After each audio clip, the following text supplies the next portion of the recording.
When they returned to the village, they sat down to dinner at a local ramen restaurant. Gulfin was overwhelmed with emotion because she no longer hoped to find survivors of the village massacre. Lozin didn't think they would survive either. However, they were very lucky. Everything happened too quickly. That day, Garrick had ordered her to leave everything to him and help the others. It was hard for Lozin to obey such an order and leave him alone. But Garrick was firm in his decision, for it was the villagers who were their last hope. If they were gone, they would have no one to protect, and it would all be meaningless. Her job was to save their people. The Boobiz orcs shouldn't fall that day.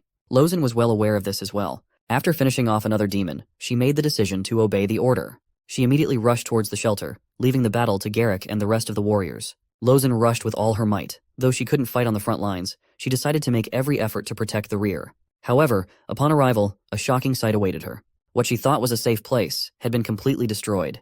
The sounds of battle could also be clearly heard.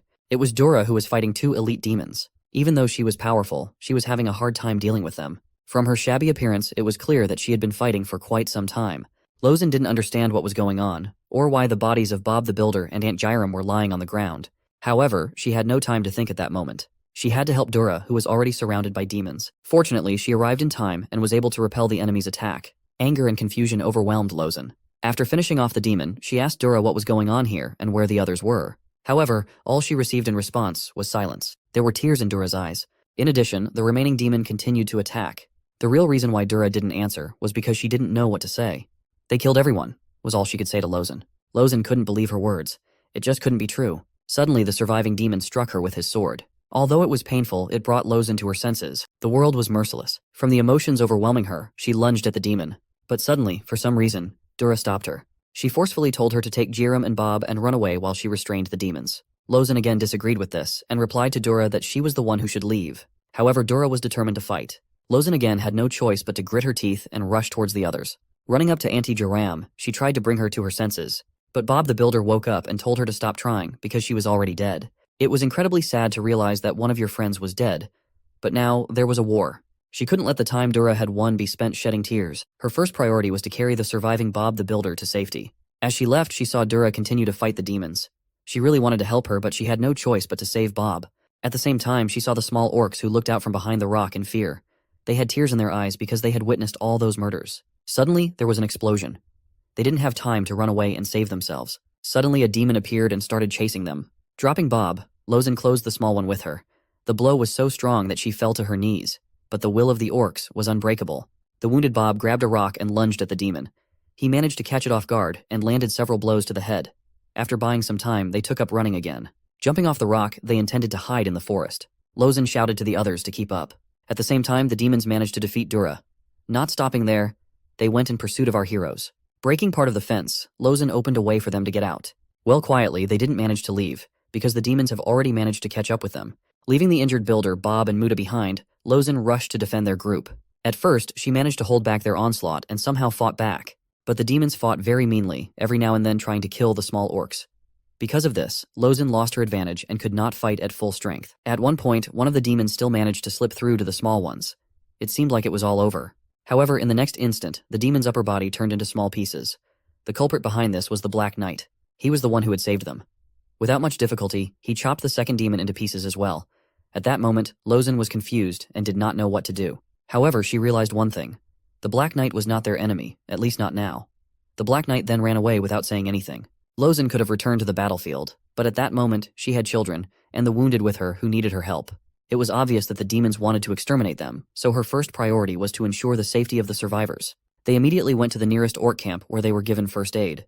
But it wasn't until some time later that they learned that their Boobiz village had been destroyed. Lozin found it hard to believe all of this. She blamed herself for never being able to help Chief Garrick and the others. In her opinion, she had failed Elder Gurin and everyone else. Gulfin, however, did not see it that way. She did not blame Lozin, for she had done all she could.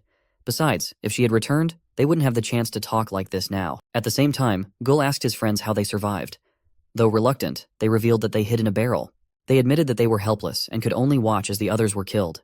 Another unpleasant thing was that one of them had wet himself with fear. Dobuk immediately started making excuses, explaining that he thought they had been found and he had gotten very nervous. However, they didn't laugh about it, for they realized that they were still just kids. Kagan wanted to object, however after a moment he agreed, for they really were just a bunch of brats.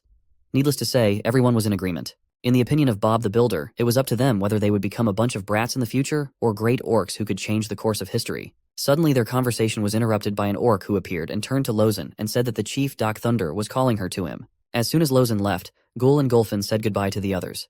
They needed time to talk like mother and son.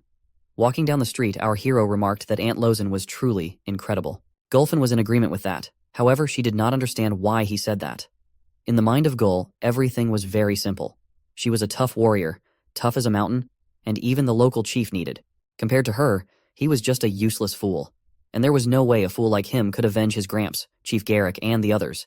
He wanted to do so very much, but there was no one he could defeat right now. Gulfin understood his feelings and reminded him of what Uncle Bob had said. Whether he would be a clown next or not was up to him. She advised him to do what he could, and she would be there to support him. Tears appeared in Gul's eyes. He too wanted to be strong and be able to help in times of need. Gulfin replied that the time when his help would be needed would still come, but for now he should let the adults fight their war. At the same time, Lozen arrived at the home of the elders of Butte Village. Bowing her head, she greeted all 5 elders of the village. Chief Doc Thunder immediately said that he had heard that she was a strong warrior capable of even summoning a spirit beast. However, Lozen replied that it wasn't really true, because recently she hadn't even been able to protect her chieftain. Doc Thunder disregarded her words and asked her to join the Butte army. Lozen immediately agreed, for that was exactly what she was about to ask. She was determined to take revenge on the demons. The next day, the Butte village was going about its normal, peaceful life. On one of the streets, Bob the Builder rushed at full speed with a bucket of water. And no, he wasn't going to water the flowers. His mission was to wake up the sleeping Gul. Our hero was not particularly happy about this refreshing gift. Builder Bob was relentless, for he slept until almost noon. Still sleepy, Gul wanted to object, but Bob shouted at him to get his green ass up and follow him. After an awkward moment of silence, our hero realized that he also had to roll the chair. Driving through the streets of Butte Village, where daily life was bustling, Bob the Builder asked Gul when he was going to stop being a useless piece of meat. In addition, his mother was worried that he ate too little. However, our hero only remained silent. On their way, they met one of the Butte elders, Borba. On her question about who was that kid, Bob the Builder replied that it was the son of Gulfin. The elder also immediately noticed that he was very skinny. Taking a basket of meat from the local stall, she handed it to our hero. Thanking Auntie Borba, although not immediately, they went on walking through the village. Bob the Builder couldn't help but notice how huge Butte was. However, he was sure that Gul had not noticed it, as he had been lying in bed all day long. He couldn't understand what was wrong with our hero. He used to be so annoying that even Elder Gurren was losing his mind over it. And there wasn't a rock or tree he didn't climb. Gul was well aware of this himself, yet he didn't know what to do or where to start. Bob knew how he felt, for together they had lost the family they had known since birth. However, life did not end there. No matter what village they were born in or where they were, all orcs were their family. From that fateful day, every survivor of the Bubiz village began to train. They all wanted only one thing, to gain strength and take revenge on the insidious demons. Even Bob the Builder showed his resilience and stood up from his chair. In his opinion, a warrior's determination was not in constant self-pity, but in the ability to do what needed to be done. That was what it meant to be a true hero. The path they were about to travel was sure to be full of dangers. They would surely encounter familiar opponents. But even the demons that attacked their village had to answer to their king, and they would need everyone to stand up to his power. Bob the Builder believed that Gul had potential, but first he had to unlock it. He had only 2 choices: continue to drown in despair or gather his will in his fist and become a true orc. In that moment, Gul remembered the words his friends and mother had told him. He had to keep moving forward no matter what.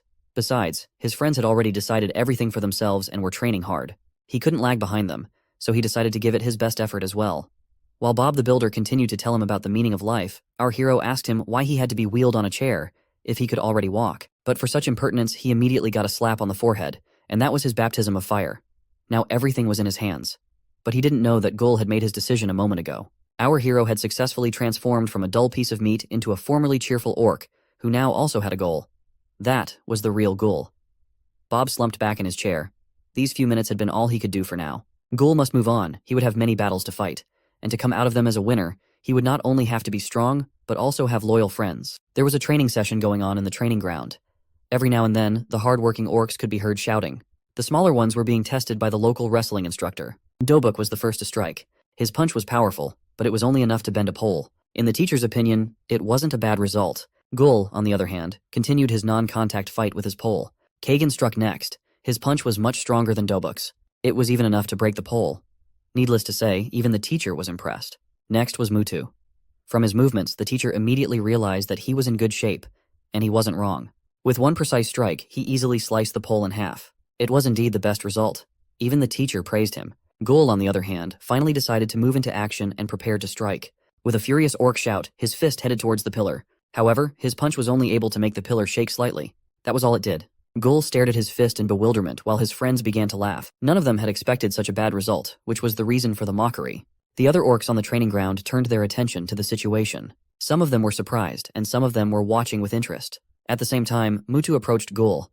He was the only one of the three who didn't mock him. He advised Gul not to expect to succeed the first time. Even in Bubas, he used to skip training to play and climb mountains. Gul said nothing, and continued to stare sadly at the ground. The gathered orcs watched the youngsters with interest. But the mocking of Gul did not end there. His friends continued to mock his blow, which they thought was even weaker than that of a fly. At first our hero tried to ignore it, but it was the limit of his patience. The next moment he shouted irritably at them, asking when they would stop talking. His shout made the departing Butte chief freeze in place. The reason for this was that in his shout he felt a very ominous feeling for a split second. After Gul's shout, Dobuk and Kagan quieted down and apologized. However, as it turned out a moment later, they weren't really sorry and continued laughing. Gul, who had fallen for their game for a moment, was now really angry. His leg began to turn red, and after a moment he lunged at his offenders with a fierce shout. His blow would have hit Dobuk and Kagan, but the chieftain, who had arrived in time, blocked his blow. The very next moment there was an explosion, and all the small ones were thrown into the air by the blast wave. Mutu, who had only suffered from the sheer force of the blast, began to try to understand what had happened. The other orcs on the training ground were also shocked. Despite the sheer force of the impact, the leader didn't have a scratch on him. He was only interested in one question: what kind of power Gul possessed. However, at that moment, Gul couldn't answer that question, for he himself didn't understand what had happened. Turning his gaze to his leg, he saw that it was red. He again had the same feeling as when he fought the Goblin King, and also when his grandfather was killed and he fought a demon. Rushing over to the little guys, Lozin shouted to call for the healers. They got hit pretty hard. Dobuk even passed out. Luckily, the rest of them were fine, with only a few scrapes and scratches. Lozin immediately asked Gul in a furious voice what he had done. However, our hero himself did not understand how it happened. He regretted what he had done, but there was nothing he could do about it. Looking for help, he turned his gaze to the chief. However, he was still waiting for his answer. There was silence on the training ground.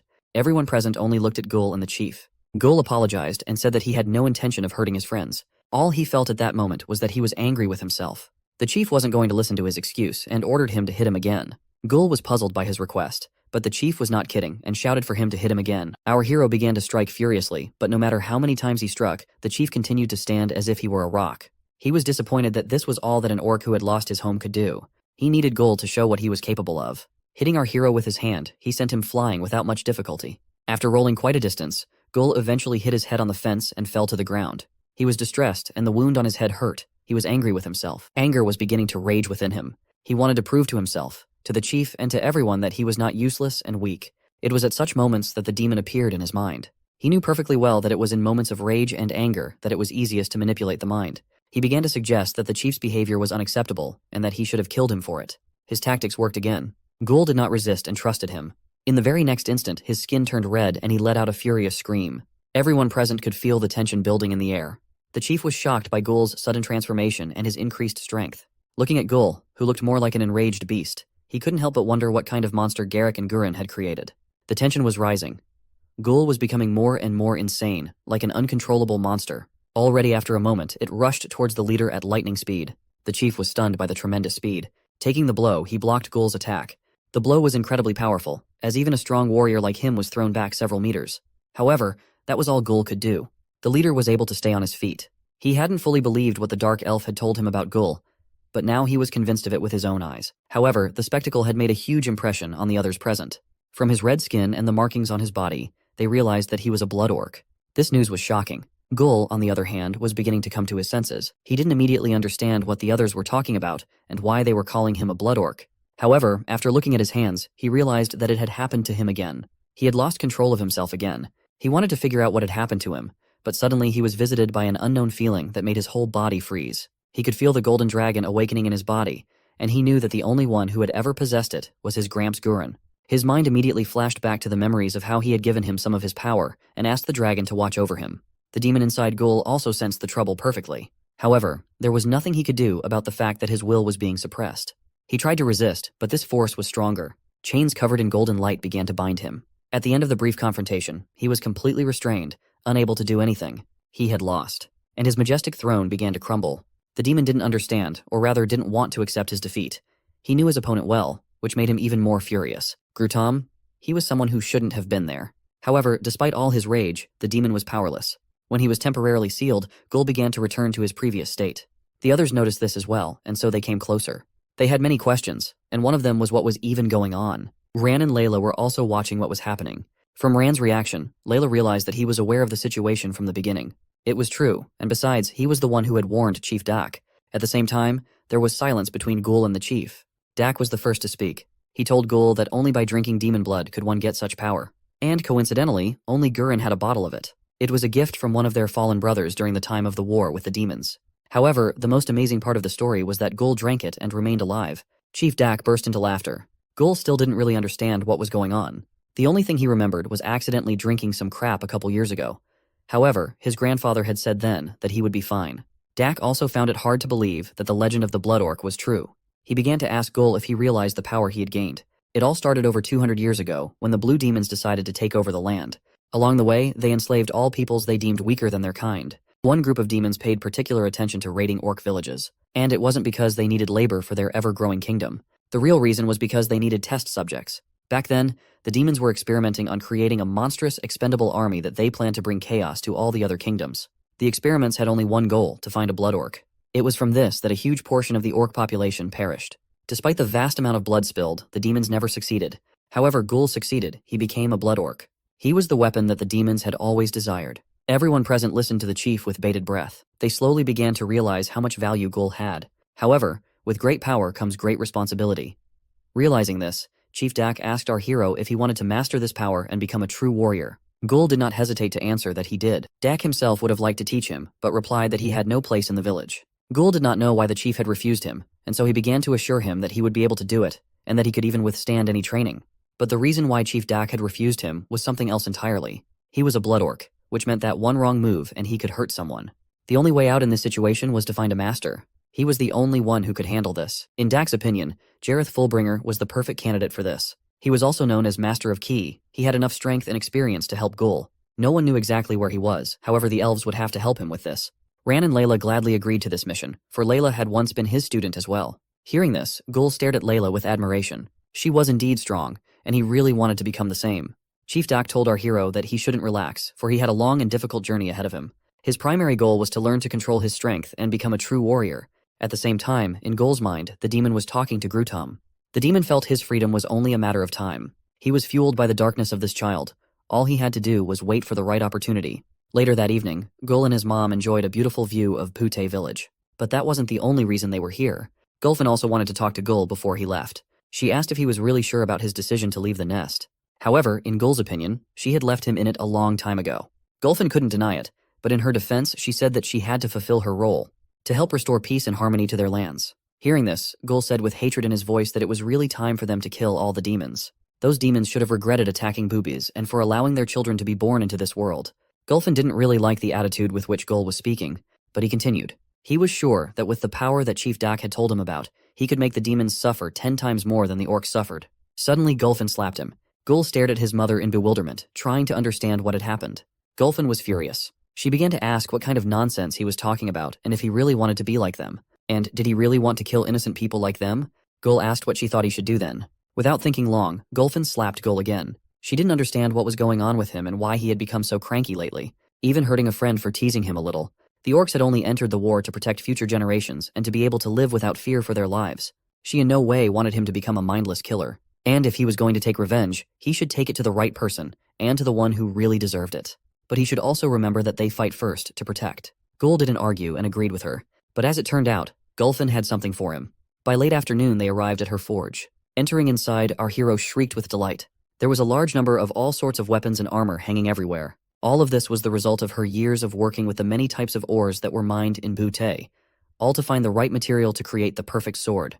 Gul was really excited about how cool his mom was. Even her failed attempts Gul rated as very cool. However, despite how cool they looked, that wasn't their real value. As they approached the huge hammer, Gulfin stopped. Pressing down on a hidden plate, she opened a hidden drawer that held a chest.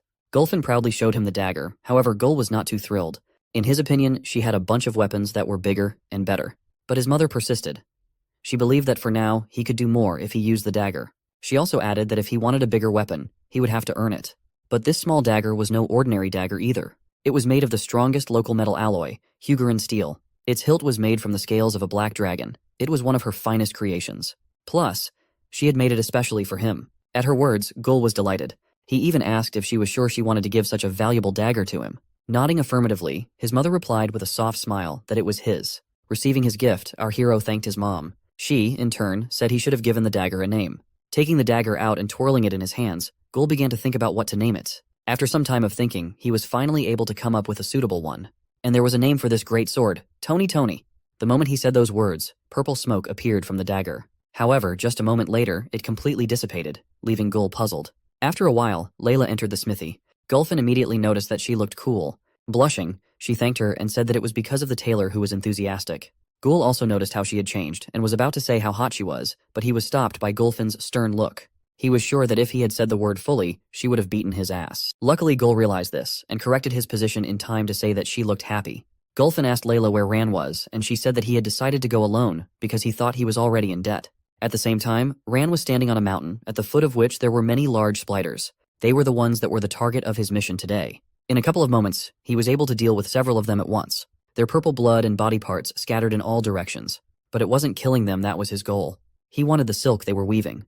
Once he was done with the spiders, he began to collect the silk. The next morning began beautifully as always in Butte. Orcs were already swarming outside the village's atelier from the morning.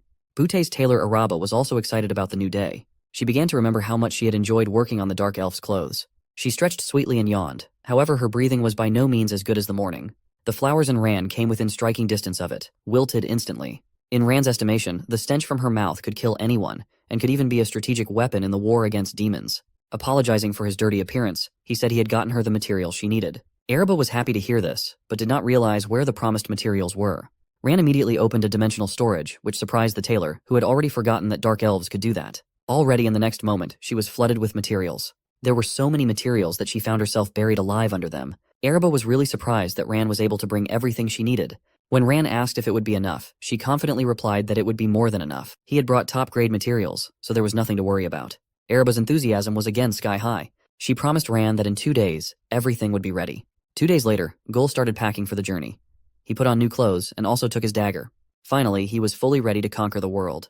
At the same time, his mother was talking to Elder Borba. She informed her that she intended to return to the Elf Kingdom in a couple of days. Gul arrived and greeted Elder Borba in his cheerful manner. She knew that he was going on a trip and asked if he was ready to build up his biceps and meat.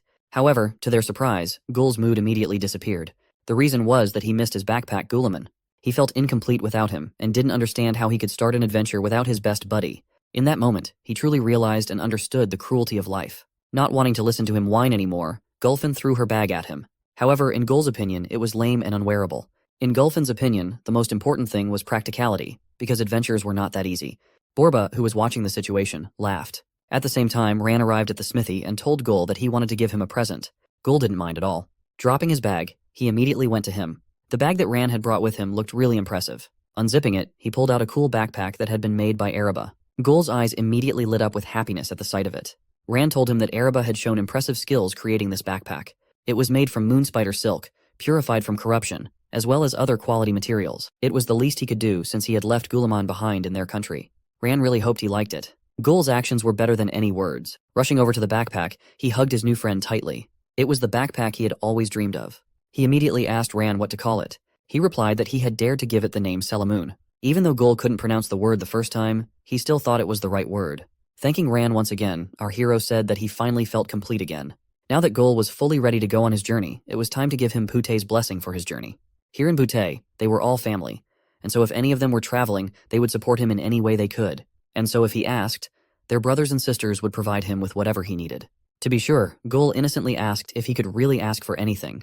Elder Borba replied that naturally, he just needed to say that he was from her. Hearing this, Gul smiled. However, very few people knew that behind that innocent smile was something more sinister. Gulfin was well aware of Gul's dark side, so she told the elder that she shouldn't throw her words around. Gul became a demon, even more terrifying than the one inside him. At the same time, in the Butte elder's house, there was a meeting. According to one of the elders, they had enough warriors. However, Chief Dak disagreed, for in war there are never enough warriors. They could not afford to lose any advantage. Another elder reported that he had already sent word to the allies. This was great news, for with Antari's connections, they would be able to find out where the demons had hidden their bases on the Waragu continent. The demons had indeed kept quiet for the time being, but they still managed to strike at the most painful place. Now, it was no longer just an orc battle, for it was clear that the demons were preparing something. Another elder asked if Gulfin's son was really a blood orc. Thinking back on it, Dak remembered Gurren. The fact that the boy drank the demon's blood and survived could be a key deciding factor in this war. Miles away from Butte, Spade came to visit a captured demon. He asked, why did the greed move its army? The demon was in no hurry to answer, so Spade quickly let him know that he wasn't going to joke. The adventurer was sure that the demon did not want to be stuck here in the dungeon forever, and if he wanted to get out, he'd better start answering questions right now. News had recently reached the adventurer that Beastmaster Gurren had been killed, and Spade wanted to know why it was done. Slick heard the news and laughed, amused by the fact that the destruction must have been a blast. But he couldn't laugh for long. Spade quickly stepped on his wounded leg and reminded him of his predicament. There was something in all this that didn't fit, in Spade's opinion. He didn't believe that the Greed Demon army could kill the Beastmaster alone. Well, the demon admitted that it was more than just greed in the air.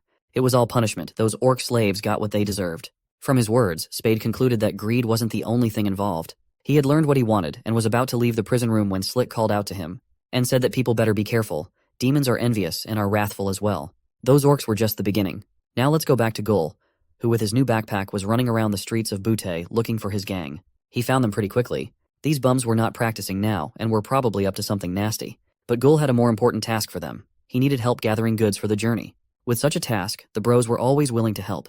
There was only one small problem that no one seemed to care about except Mutu. He didn't understand how they could get the goods if they didn't have money or things to trade. It felt like the other idiots hadn't even thought of that. But Gul actually had a plan.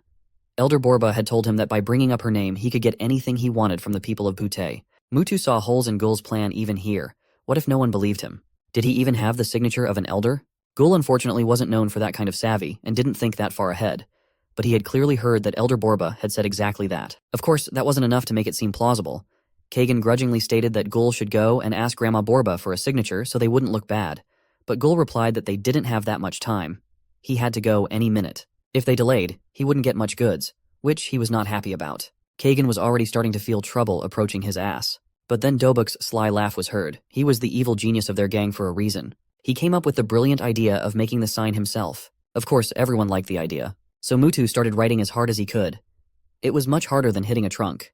The poor guy was struggling so hard that sweat ran down his face. He couldn't remember how to write R. But Gul and the others couldn't help him because they didn't even know. Instead, they just advised him to write faster at least something. Mutu agreed that speed was more important than quality and quickly scribbled a signature. It was a masterpiece, their path to a rich life. So with a cheerful song, they went to ravage the local market. The Poobiz boys could afford anything. Meat for every taste, and as much as they wanted. The surprised merchants didn't know how to react. When a piece of paper labeled Booba was shoved in their faces instead of money or goods, the Booba's gang didn't stop at meat. They went on to raid the stalls of utensils, sweets, vegetables, fruits, and everything else. It went on like this until the backpack swelled to the max and nothing else could be stuffed in it. All thanks to Borba and her rash words. However, the traders began to suspect something wrong and gathered to discuss whether they had met a group of children who grabbed all the goods and then did not pay for them. Yes, they all had, and not a single stall had survived. Kids said Elder Borba vouched for them, and they even had a signed paper with her name on it. Of course, that didn't help. One merchant they took actually half of the store's goods from. Meanwhile, the little brats were enjoying the loot. They ate and drank and couldn't get enough of how good it was. There were plenty of goods to go around. And most importantly, they had gotten it all for free. Gul couldn't agree more, but he reminded them that they wouldn't have gotten it all if Mutu hadn't signed a piece of paper for them instead of Elder Borba. That signature simply worked wonders. Mutu smugly replied that if there's something to be done, it shall be done. The boys were just praising Mutu as their guy, and it would have been fine if they did it quieter and away from the stalls. Waving a fake signature in front of the noses of the robed merchants was not the smartest idea. Immediately, the little rascals began to sense that something was wrong. The goosebumps on their skin made it clear they were in trouble. But just what kind of trouble? What could possibly go wrong? Well, the enraged merchants were ready to explain it all to them clearly. Not even their clothes could withstand their rage. There was only one thing left for the gang to do, and Mutu hit the mark. Run. So the chase was on, and the Poobiz gang had to run as fast as they could if they wanted to live. The enraged merchants were determined to punish the little rascals. Now the asses of the little assholes belonged to the merchants, and they were not going to let them go anywhere. Of course, the little bros didn't agree with that and didn't want to die at all, so they hit the gas with all their might. The poor fellows were worried about their lives. Only Gul was having fun, and thanks to his fast legs, he wasn't worried about his green ass at all. At the same time, the Orc Elders together with the Dark Elves were discussing the details of the upcoming journey to Master of Kai. They were counting on Gul as a weapon that could change the outcome of the future war with the demons. But what was their surprise when a stomping sound came from the direction of the village? It was as if an entire army was advancing. When they looked around, they saw Gul and his bros running away from the angry merchants. Elder Borba was the most surprised. She couldn't understand what was going on and why the usually friendly Butte orcs had suddenly become so aggressive and ready to tear these little orcs apart here and now. The little assholes immediately began to press the pity of the elder and ask for her help and protection from these aunts and uncles who want to kill them.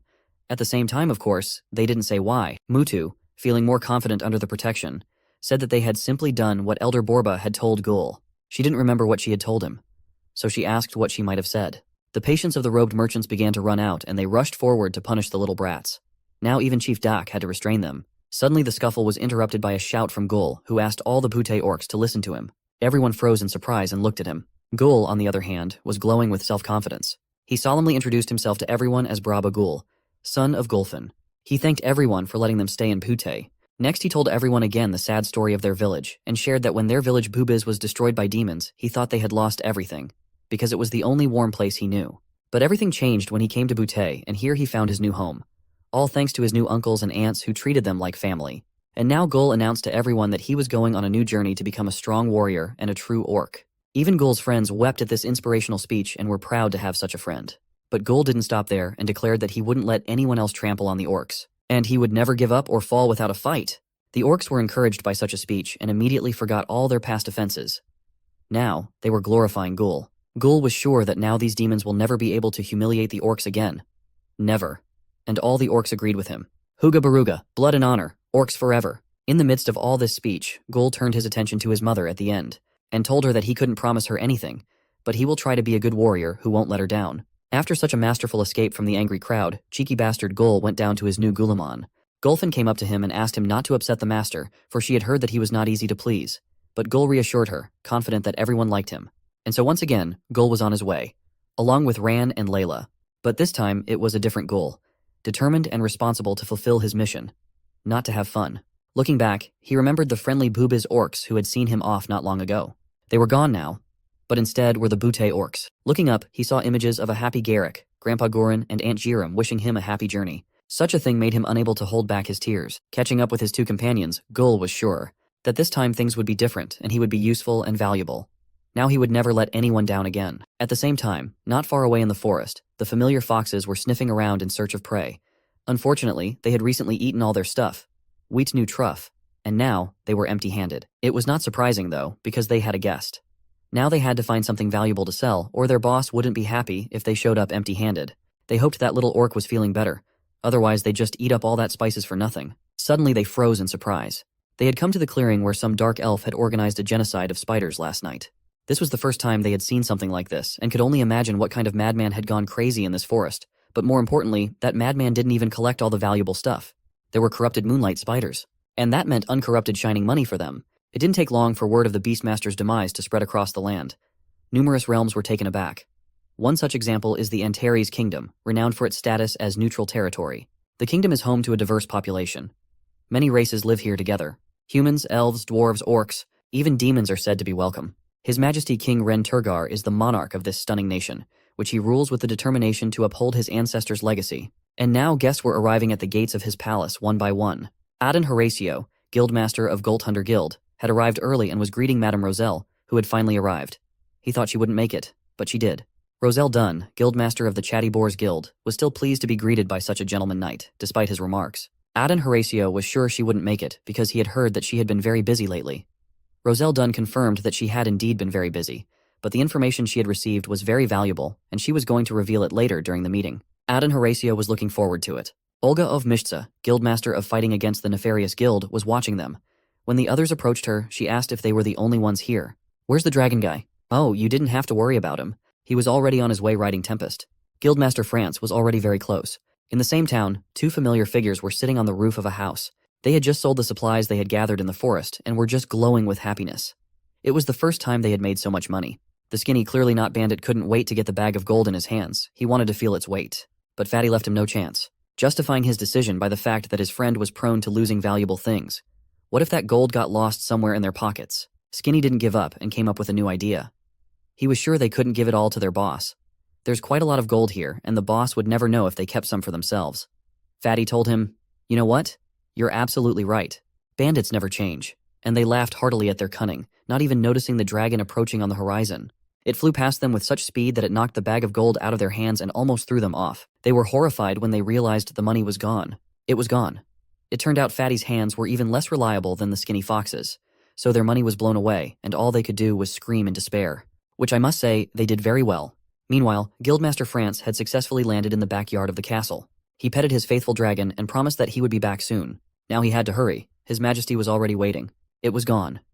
It turned out Fatty's hands were even less reliable than the skinny fox's, so their money was blown away, and all they could do was scream in despair. At last, everyone gathered around the table, and the meeting began. But it didn't start as calmly as everyone would have liked. Olga was simply furious because she thought it was unacceptable that the Beastmaster was dead. The demons had crossed the line and reached the point of no return. France agreed with her, while Roselle asked her esteemed colleagues to calm down, assuring them that they should not make hasty decisions. The chief of the guards urged everyone to behave appropriately in the presence of the king, but the king assured him that everything was fine. The king understood their indignation, for old Gurin was a symbol of peace to everyone. Furthermore, Rentergar himself was deeply concerned about the violation of the non-aggression pact that had been made between their alliance and the Tenebrous. Upon hearing this title, Olga hummed loudly and interrupted the king. Apologizing, she stated that they didn't deserve the name. They are demons. They have long accepted the title and acted accordingly. This behavior was beginning to get on the nerves of the chief of guards, and he once again reminded Miss Olga that she was speaking to His Majesty. Adan realized that he had to relieve this tension. He told everyone that Madame Roselle had vital information to share, if she didn't mind. Then Roselle stood up and said that, as everyone knows, she has the ability to acquire crucial information, and her hogs have obtained the map detailing the locations of the demons' hidden bases, which are presently dispersed around the nation. Back to Gul and his journey. Gul kept begging Rand to teach him dagger skills. Now that his mother had given him a dagger, he couldn't wait to learn how to use it. Rand took one look at it and realized what a treasure it was. Looking at it closer, he was sure that any man would kill to have such a dagger. However, Gul didn't see anything special about it. He was still sure that size was the most important thing. Rand couldn't agree with such nonsense and couldn't believe that Gul was incapable of appreciating all this beauty. Gul wasn't interested in such lofty matters as beauty and aesthetics. He just needed to know whether Rand would teach him or not. Reluctantly, Rand agreed. He thought that food was the clearest example for Gul, so he asked if he could see the fruit on the tree. Gul had to watch Rand use his dagger to get the fruit without any problems. One precise movement, and the fruit was sliced off. It fell right into Rand's hands, and Gul was just thrilled at how cool it was. Well, it was his turn to try it. Gul took a proper swing and launched the dagger at the tree with all his might. It didn't even come close to hitting the fruit. That, of course, pissed him off, so he started throwing rocks at the tree to get the stuck dagger off. Of course he failed, which made him even more furious. He thought he'd never get better at it and ran to pull the dagger out. Layla reassured him that it was okay. He just needed more practice. She advised Rand that if he was going to teach Gul, he should be shown proper basics first. Though Rand was sure that was exactly what he was doing. While Rand was trying to tell Gul the basics, about weapons and how to use them, Gul wasn't listening and was fully immersed in the process of pulling the dagger from the tree. The dagger stubbornly resisted all his attempts. Finally, he gave up and kicked the tree with all his might, covering everyone in with a mountain of fruits. Even this result pleased him, and his mood was immediately improved. Gul was an orc for a reason. Where there was strength, there was no need for intelligence. He still managed to pick the fruit, right? Now let's go back to the Council of Guild Leaders and the King to find out what information Madame Roselle had managed to get. The other participants of the meeting were also eager to find it out. But the King was interested not only in the information itself, but also how it was obtained. Roselle said that the information was obtained thanks to a map found at one of the hidden demon bases, where one dark elf had broken in. While the demons were chasing him, one of Roselle's men was able to take advantage of the confusion and chaos to sneak in and steal a large map from there, which was delivered to this meeting as well. The map was marked with red markers to indicate hidden demon bases, a few of which were labeled by greed demons. The rest her guild had discovered on their own. But the scouting wasn't over yet, and there might actually be even more bases. Apparently the demons are planning to place military garrisons on these bases. Hearing this, Rebus Amir Falsur, guildmaster of the Maker's Hand Guild, asked if this meant that the demons were planning to invade these lands again. Despite the clear evidence, Aiden didn't believe they would have the strength to do so. He was sure that as long as their dragon god Khan Darak was locked away in the depths of Shadow Prison, they would not be able to regain their past power. But Roselle reminded him that that hadn't stopped them from succeeding in killing one of the celebrated heroes of the last war. And as much as she hated to say it, the demons' actions definitely constitute an act of defiance against peace accord. Olga had no doubt that the demons were clearly declaring war right to their faces. France too was not silent and added that he had already lost 2 of his adventurers due to the demon scouts. It so happened that a nearby army was marching on its way through dense rock forest. The king finished his sentence for him and added that the army was marching directly to the orc village of Bubiz, where the beastmaster Gurin lived. Ren already knew all the details thanks to the 2 old men who had told him all the gruesome details of what had happened. Even so, France had something to add. His subordinates had managed to extract additional information from one of the demon scouts. Some found it hard to believe that they had managed to capture the demon alive. But it was the truth. Greed, wrath, and envy. Those were the Tenebrew clans who attacked the orc village. The king was surprised to hear that 3 clans were involved. and in a rage he declared that this is an upfront assault. He was saddened to realize that the existence of the Tenebru peoples in his kingdom was like this. His people were just beginning to get used to the presence of demons on the streets. At a time when the wounds from the Great War were just beginning to heal, a new war was about to begin. His musings were interrupted by France, who said that he might have something that would help His Majesty decide what to do next. One of his subordinate adventurers, Spade, has been exchanging information with the captain of the Tenebru's Sloth clan, and he learned that there has been some confusion and ambiguity prevailing inside their kingdom between the monarchy and its people, especially the thirst for power of an individual named Shuya-un. So, the demon clans are divided and feuding amongst themselves and their king. However, this information sounded too suspicious, and Roselle assumed that this could be a ploy intending to lead them into a trap. In any case, the king was sure that they should be prepared for anything, and the worst too. Just now the news came from the elves. They were ready to come to help at any moment when circumstances demanded it. The exact same news came from the orcs. Then the king decided it was time to act first. He ordered to inform the entire alliance to gather troops to destroy the hidden demon bases. Perhaps this would be a challenge for everyone, and King Ren didn't want to be the kind of king who thoughtlessly sends his men to war, but no act of dishonor will go unpunished. The demons simply left them no other choice. Furthermore, the king reminded everyone that any unnecessary aggression towards tenebrous people who are currently residing in this kingdom shall not be condoned. They might be going to war, but they are not demons. They might be going to war, but they are not demons. And they don't murder innocent people. But until the matter is settled, all requests for demons to leave or enter the kingdom will be denied. In the meantime, the king was going to establish communication with Demon's monarch and ascertain the underlying cause of the situation. A little while later in the wild kitchen, news began to reach the chief and he received a letter from Pute. But he was, as usual, too busy to read it. He had to check on the evening service. It was not for nothing that it was the wild garlic himself, Godin Ramsay. In his classic fashion, he went to inspect his cooks who, in his opinion, were not handling anything and were just garbage. His rage was, as usual, at the highest level, and no one escaped humiliation. Finally calming down a bit after the inspection, he sat down to read the letter. Literally after a few lines read, he became enraged again. Godin Ramsay was not going to tolerate these insolent demons and was ready to chop them into tiny pieces. He was sorry that the demons were smart enough to send an army after his old friend Gurren. Well, he was ready to act again. It was too early for him to retire. Along with the letter came a scroll. Godin Ramsay was even more shocked when he learned about the Blood Orc. While the king and the guild leaders were deciding the fate of the continent, Gul had something equally interesting to do. He was yelling at the poor chameleon who was getting tired of it. Gul didn't stop until he received a crisp slap. The bored chameleon was not as harmless as it seemed at first glance. This infuriated Gul. He was about to show this brat who was who here. But Rand stopped him. He asked him to calm down and remember what he had told him last time about the forest creatures. Rand believed that this poor creature could be the spirit guardian of the forest, so Gul should stop killing everything that got in their way. Expectedly, of course, Gul didn't listen to him, and in a few hours the chameleon pieces were already frying appetizingly in a frying pan. They set up their camp on the shore of the forest lake, and all but Rand were enjoying the beautiful evening. Even Layla was quite pleased with Gul's cooking skills and couldn't resist trying a little. She also remarked that Gul was pretty good with his hands. Such a remark surprised Rand, who couldn't help but ask what she meant by that. In fact, Gul was just showing a master class in dicing meat and more. Even Godon Ramsay would have been pleased with such an advanced technique. That was not the case with Rand, who was simply jaw-dropped at the misuse of a masterpiece dagger. Gul, on the other hand, was quite pleased with his work and even praised Tony for his fantastic work. Finally, Rand couldn't take it anymore and shouted in indignation that he had just turned an exceptional dagger made by the legendary blacksmith into an ordinary meat chopper. Although what did he expect from Gul? To calm down a bit, Rand started eating his elven bread. Layla had warned him to be careful, for nymphs are rampant around this forest. Of course, Rand knew what they were, which could not be said for Gul, who did not listen to them and went to fetch water with a bucket. Layla went on to tell Rand that nymphs do not shy away from exploring your ribald desires. And if you can't contain yourself, you risk being dragged into the darkness of the deep.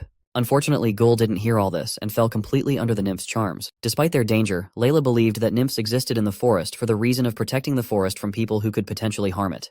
And that was why it was important for everyone to remain vigilant. As soon as she stopped talking, a distinctive blop sound was heard behind them. That's when they noticed Gul's absence. Ran already had a sense of déjà vu. Here we go again. Where could that bald orc be? Ran was getting angry. He had already seen this coming. So he had thoughtfully tied an invisible string of mana to the orc. And now, when he activated it, he could be found. But what he didn't expect was to be pulled into the water with incredible force and speed. Layla immediately rushed after him. Ran could do nothing and was being dragged to the bottom. Luckily, Layla was already rushing to his aid. She caught Ran near the bottom and threw him to the surface with such force that he flew out of the water, right along with Gul. Of course, the nymph didn't like her prey being taken, but Layla was already on the shore to protect her unlucky friends. She bravely stood right in front of the enraged mistress of the forest lake. Gul began to come to his senses and wondered where the cutie had gone. Layla was glowing in front of him, and he still couldn't figure out if this was all really happening or if he was just dreaming. It was a battle of attitudes between two powerful women who were not sharing the same little bald orc who was lying on the shore carefree and thought he was asleep. Instead of fighting, however, Layla bowed her head and said that she knew she was protecting the forest, but they were not her enemies. These were not just words, but a strong elven spell, which like a strong wind began to push the nymph away from the shore. No matter how upset she was that her prey had been taken from her, she still had to retreat back into the depths. Layla made it through and saved the little bald idiot. Probably not the last time. But Gul didn't get off as easy as it might seem at first glance. Too much water had gotten into his lungs and he stopped breathing. Layla rushed to his aid. She helped him cough up the water by pressing on his chest. And with her help, Gul finally woke up. Layla immediately asked if he was okay. But Gul was actually still floating in his dreams and was sure he was in heaven. Of course, the harsh reality and the pain from the deep wounds quickly made him feel better and brought him to his senses. Layla advised him to lie down and stay still while she treated his wounds. She immediately began reciting her healing spell. All the wounds that Gul had, she transferred to a small tree she had plucked nearby. Soon, Gul was as good as new, safe and sound, with his green bald head as shiny as ever. Seeing his overly cheerful mood, Layla asked if he realized he had narrowly escaped death. One look at Gul was enough to realize that he didn't. Still, he thanked her for her help, and told her how he had seen her glowing earlier. She was lit like white flames, but ain't burnin'. Suddenly, Gul smelled burnt meat, and was horrified to realize that his meatballs were burned completely. Layla wasn't surprised. The kid had almost died, but all he was thinking about was food. So, while Gul tried to rescue the remains of his dinner, Layla approached Ran, and praised him for his smart move, for it was very wise of him to tie the string to Gul.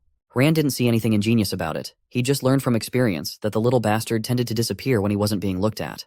That was why he had to put him on a leash. Eventually, Gul did manage to save a few meatballs, and he rushed to share them with Layla, which immediately made Ran sick. And while they were enjoying their meal, Ran ended up burping into the lake. Gul couldn't restrain himself and claimed that he was polluting the forest, and for that the nymphs would soon hunt him down. Now Ran was in desperate need of rest, and even the forest clearing was now suitable for that. New day, new prey. The poor winged deer ran with all his legs, and Gul was chasing him at his heels. He might have caught him if it hadn't been for a treacherous route, because of which Gul stumbled and flew even faster than the surprised deer. Gul's flight wasn't long. Ran still had him on a leash. He wasn't going to let him go anywhere. Layla couldn't help but notice that Ran was now treating Gul like a dog. Eventually, Ran took pity on him and let him go, and soon the deer was chopped up and put on skewers. Everything was done according to Auntie Garam's recipe. The unrivaled masterpiece called the Bubis-style kebab was almost ready. All that was needed was to add some seasoning, and once the kebab started heating up, the smell was simply divine. While Gul was cooking, Layla asked Ran how he was doing up there. He was at the top of the tree, scouting for miles around with his keen eyes. They had only a few more miles to go, and they should be able to reach the ever-moving forest. Meanwhile, the smell of roasting meat drew a guest to their camp. Ran sensed his approach immediately. As soon as the spy emerged from the bushes, he was immediately met by Layla's sharp dagger. The poor man immediately climbed out of the bushes and began begging for mercy and to wait, for he was just an unarmed traveling merchant. Layla, of course, didn't really believe him, and one look at her was enough to realize that he wasn't going to live. The traveling merchant immediately started begging for mercy and making excuses that he was lured here by the sweet smell of delicious meat. As soon as Gul heard this, he immediately asked Layla to let him meet this guy. After all, anyone attracted by the smell of meat is a brother to him. Gul wasn't going to deny anyone a meal. Well, since Gul was okay with it, Layla let the merchant into their camp. There was no limit to his happiness.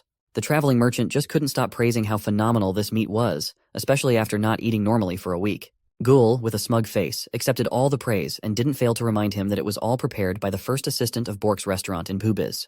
By Gul himself, the most handsome orc. The traveling merchant liked the name of Gul's village, and he introduced himself as Damo.